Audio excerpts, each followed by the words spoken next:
Home channel. இன்றைக்கி நம்ம சேனலில் போன வாட்டி செஞ்ச பாப்கார்ன் எல்லோரும் வீடியோ பார்த்துருப்பீங்க. செம்ம காமெடியாக போச்சு. வீடியோ பார்க்காதவங்க மேலே ஐகார்ட்லேயும் கொடுக்குறேன், கீழே டிஸ்கிரிப்ஷன்லேயும் கொடுக்குறேன். வீடியோவை பாருங்கள், நல்லா காமெடியாக இருக்கும், யாரும் கலாய்ச்சிடாதீங்க. இந்த வாட்டி அந்த பாப்கார்னை கரெக்டாக உங்களுக்குலாம் பண்ணி காட்டணுன்றதுக்காக இன்றைக்கி பண்ணியிருக்கேன். கேரமல் பாப்கார்னும் பண்ணியிருக்கேன், ஸ்பைசி பாப்கார்னும் பண்ணியிருக்கேன். சூப்பராக வந்திருக்கு. வீடியோ ஸ்கிப் பண்ணாமல் ஃபுல்லாக பாருங்கள். பிடிச்சிருந்தால் லைக் பண்ணுங்கள், உங்கள் ஃப்ரெண்ட்ஸோடு ஷேர் பண்ணுங்கள், சப்ஸ்கிரைப் பண்ணுங்கள், மறக்காமல் பக்கத்தில் இருக்க பெல் பட்டனை கிளிக் பண்ணுங்கள். இப்போ வாங்க பாப்கார்ன் எப்படி பண்ணலான்னு பார்க்கலாம். இது நான் அன்னைக்கு பாப்கார்ன் பண்ணியிருந்தேன்ல, அதோட கார்ன் இது. எவ்வளோ பெருசு பெருசாக இருக்குது பாருங்கள். அதோட வீடியோ நான் உங்களுக்கு மேலே ஐகார்ட்லேயும் கொடுக்குறேன், டிஸ்கிரிப்ஷன்லேயும் கொடுக்குறேன். வேணும்னா போய் செக் பண்ணி பாருங்கள். இது நான் இப்போ வாங்கிட்டு வந்த கார்ன். இது நம்ம இன்றைக்கி இதில் தான் பண்ண போகிறோம். எப்படி பண்ணலான்னு பார்க்கலாம் வாங்க. இப்போ ஒரு குக்கர் எடுத்து வச்சுருக்கேன், மீடியம் ஃப்ளேமில் வச்சுருக்கேன் ஸ்டவ்வை.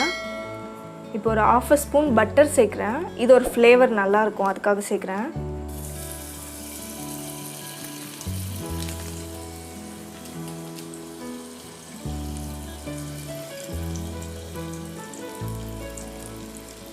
ஒரு 1/2 கப் கார்ன் எடுத்திருக்கேன். ஒரு 4லேருந்து 5 ஸ்பூன் அளவுக்கு எண்ணெய் சேர்க்குறேன்.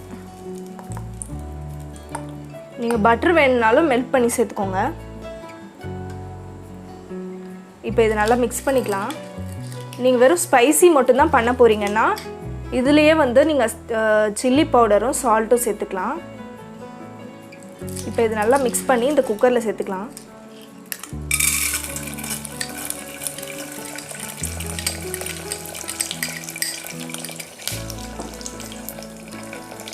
இப்போ இது ஒரு வாட்டி மிக்ஸ் பண்ணிவிட்டு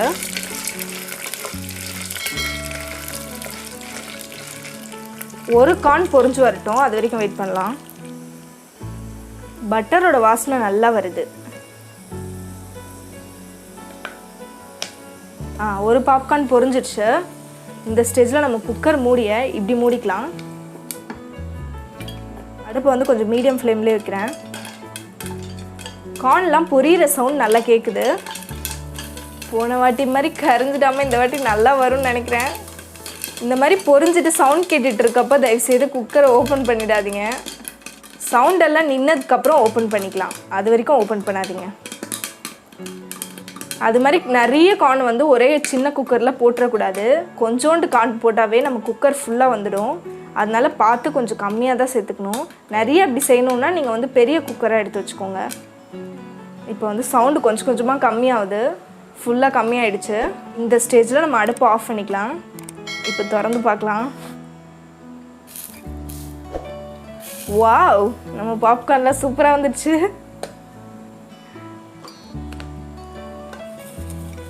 எப்படி சூப்பராக வந்திருக்கு பாருங்க.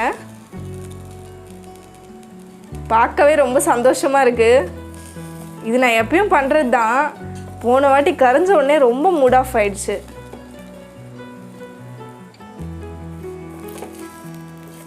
சரி, ஓகே, இது ஆறட்டும், நம்ம ஓரமாக எடுத்து வச்சிடலாம். ஃபஸ்ட்டு நம்ம ஸ்பைசி பாப்கார்ன் பண்ண போகிறோம். அதுக்கு நம்ம பாப்கார்ன் பண்ணி வச்சுருக்கோம்ல, அதுலேருந்து பாதி எடுத்து ஒரு பவுலில் மாற்றி வச்சுருக்கேன். அதில் 1 ஸ்பூன் பட்டர் சேர்க்குறேன், மெல்ட் பண்ணியிருக்கேன். இது நல்ல ஃப்ளேவர் கொடுக்கும். இன்னொன்று என்னென்னா, நம்ம சால்ட் அண்ட் சில்லி பவுடர் போடும்போது அப்படியே இது கூட சேர்த்தோன்னா எல்லாமே அடியில் போயிடும், ஒன்றுமே பாப்கார்னில் ஒட்டாது. ஸோ அதுக்காக தான் பட்டர் சேர்க்குறேன். சேர்த்து ஒரு வாட்டி நல்லா மிக்ஸ் பண்ணிக்கலாம், எல்லா பாப்கார்ன்லேயும் படுற மாதிரி. இப்போ ஒரு 1/4 ஸ்பூன் அளவுக்கு உப்பு சேர்க்குறேன். இதில் சும்மா கையில் எடுத்து இந்த மாதிரி ஸ்ப்ரிங்கிள் பண்ணுங்கள். கரண்டியில் அப்படியே எடுத்து போட்டிங்கன்னா எல்லாம் அப்படியே ஒரே இடத்துல இருக்கும். அப்புறம் ஒரு 1/4 ஸ்பூன் அளவுக்கு சில்லி பவுடர் எடுத்துக்கேன். சில்லி பவுடர் ஸ்பூன்லேயே போடலாம், கையில் போட்டோன்னா கை எரிய ஆரம்பிச்சிடும். இப்போ எல்லாத்தையும் ஒரு வாட்டி நல்லா மிக்ஸ் பண்ணிக்கலாம். கடையிலலாம் பெரி பெரி மசாலான்னு ஒன்று கிடைக்கும். அது பாப்கார்னுக்கெலாம் போட்டால் சூப்பராக இருக்கும். நம்ம அந்த தேட்டர்ஸ்லலாம் கிடைக்கும்ல பாப்கார்ன், அந்த மாதிரி இருக்கும். ஆனால் என்கிட்ட அது இல்லை, அதனால நான் சால்ட்டும் சில்லி பவுடரும் சேர்க்குறேன். வேணும்னா நீங்கள் பெப்பர் கூட சேர்த்துக்கலாம். இப்போ அடுத்ததாக நம்ம கேரமல் பாப்கார்ன் பண்ண போகிறோம். அதுக்கு ஒரு பேன் எடுத்து மீடியம் ஃப்ளேமில் வச்சுருக்கேன். பேனில் வேறு ஒன்றும் இல்லை, நான் பட்டர் மெல்ட் பண்ண பேன் தான் அது. ஒரு 1/2 கப் சுகர் எடுத்துருக்கேன். அதை வந்து இந்த பேனில் சேர்க்குறேன். இந்த சுகர் வந்து நனையிற அளவுக்கு கொஞ்சம் தண்ணி ஊற்றிக்கலாம். ஒரு 3 ஸ்பூன் ஊற்றிருக்கேன். ஊற்றி இதை நல்லா கேரமலைஸ் பண்ணி எடுக்கணும். இப்போ நம்ம கொஞ்சம் லோ ஃப்ளேம்லேயே வச்சுக்கிறேன். வச்சு நல்லா கிளறிட்டே இருக்கலாம். பட்டர் வேணும்னா கூட நீங்கள் ஆட் பண்ணிக்கலாம், ஃப்ளேவர் நல்லாயிருக்கும். நான் ஆல்ரெடி பட்டர் மெல்ட் பண்ண பேன்லேயே பண்ணதுனால நான் பட்டர் சேர்க்கல.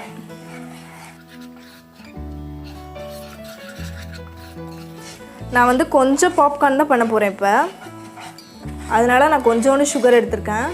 நீங்கள் நிறைய பண்ண போகிறீங்கன்னா அதுக்கேற்ற மாதிரி சுகர் லெவல் வந்து மெஷர் பண்ணிக்கோங்க. இது கூடவே வேணால் நீங்கள் கொக்கோ பவுடர் சேர்த்துக்கிட்டிங்கன்னா, ஒரு 1/4 ஸ்பூன் கொக்கோ பவுடர் சேர்த்துட்டிங்கன்னா சாக்லேட் பாப்கார்ன் ஆகிடும். அவ்வளோதான், நல்லா திக்காகி வந்துடுச்சு. ரொம்ப திக்காக்கிட்டிங்கன்னா பாப்கார்ன் கூட ஒட்டாது. ஸோ இந்த கன்சிஸ்டன்சியில் போதும். இப்போ அடுப்பு ஆஃப் பண்ணிக்கலாம். இதை வந்து உடனே சேர்த்துடணும், ஆற விட்டுறக்கூடாது. இப்போ நம்ம சுகர் கேரமல்ல அடுப்புலேருந்து ஆஃப் பண்ணி எடுத்த உடனே நம்ம பாப்கார்ன் கூட சேர்த்துடணும்.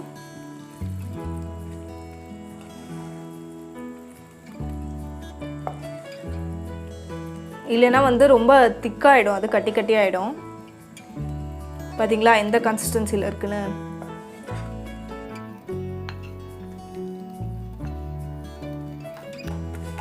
சேர்த்துன உடனே ஒன்றுத்துக்கு ஒன்று ஒட்ட ஆரம்பிக்கும், பயப்பட வேண்டாம். அது வந்து ஆறின உடனே வந்து அது கரெக்டாக உதிரி உதிரியாக வந்துடும்.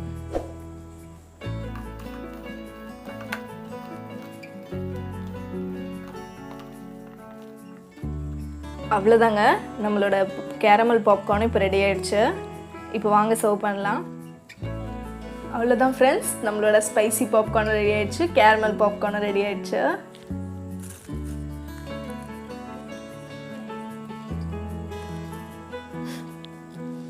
நல்லா வந்திருக்கு. போன வாட்டி கரைஞ்சதுக்காக இது கண்டிப்பாக பண்ணியே ஆகணுன்றதுக்காக இன்றைக்கி பண்ணேன். அதே மாதிரி சூப்பராக இருக்குது. ரெண்டுமே தனித்தனியாக சாப்பிட்றத விட ரெண்டுத்தையும் சேர்த்து சாப்பிட்டா சூப்பராக இருக்குது. என்னடா நிறைய பண்ணால் பாதி காணும்னு பார்க்குறீங்களா? அது செய்யவே பாதி காலி ஆகிடுச்சு. இவ்வளோதான் பேலன்ஸ் இருக்குது. இப்போ நிஜமாகவே ரொம்ப சூப்பராக இருக்குது. நீங்களும் உங்கள் வீட்டில் கண்டிப்பாக ட்ரை பண்ணி பாருங்கள். ரொம்ப ஈஸி தான். எப்படி வந்துச்சுன்னு எனக்கு கீழே கமெண்ட் செக்ஷனில் கமெண்ட் பண்ணுங்கள்.